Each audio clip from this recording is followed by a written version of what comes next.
Phyllis, Margaret Atwood, the brilliant Canadian writer. I was in my 20s, moving in these circles, meeting these legends.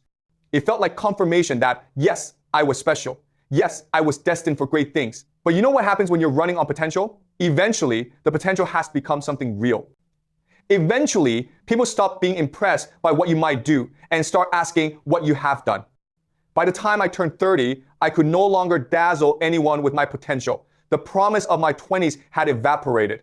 And I found myself living in my parents' basement. Let that sink in for a moment. All that Yale education, all those connections to literary giants, all that potential, and I'm 30 years old, living in my parents' basement.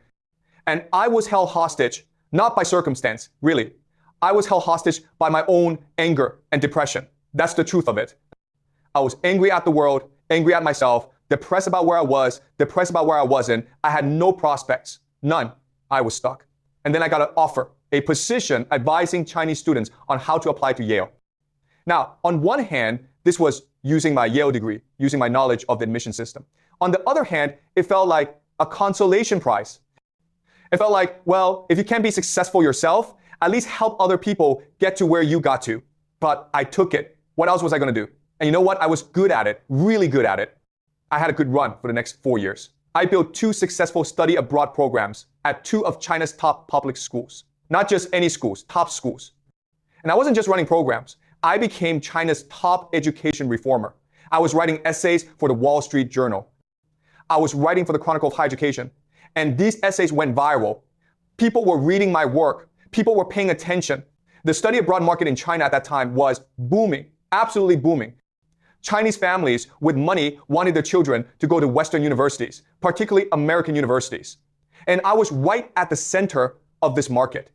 I understood both sides. I understood Chinese culture and Chinese families. And I understood Yale and the American education system. I was on my way to fame and fortune. I could see the path clearly.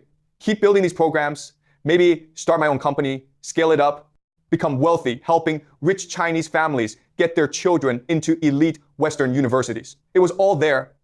The money, the success, the recognition, and I walked away. I just walked away from it all. Why? Because I looked at what I was doing and I asked myself, what's the point? What am I actually doing here? I'm being a middleman. I'm connecting rich Chinese families with Western education luxury brands. That's all it is. Rich people buying prestige for their children, and I'm taking my cut for facilitating the transaction.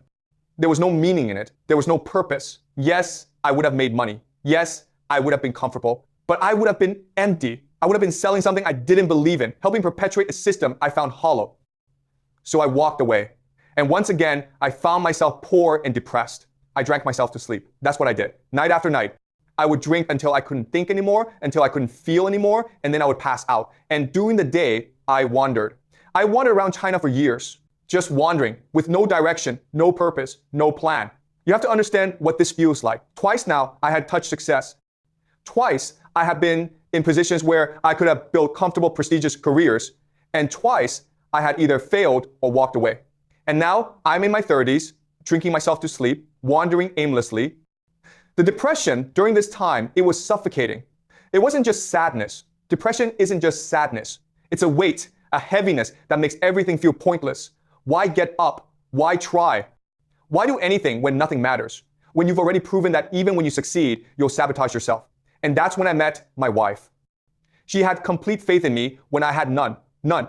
I had no faith in myself. I had given up. I was just going through the motions of existing. But she saw something in me. She believed in me. She had faith. And that faith, it was like a lifeline. When you're drowning in depression, when you're drowning in self-doubt and anger and despair, and someone reaches out their hand and says, I believe in you. It can change everything. Our first child was born in 2017. And that was our leap of faith together.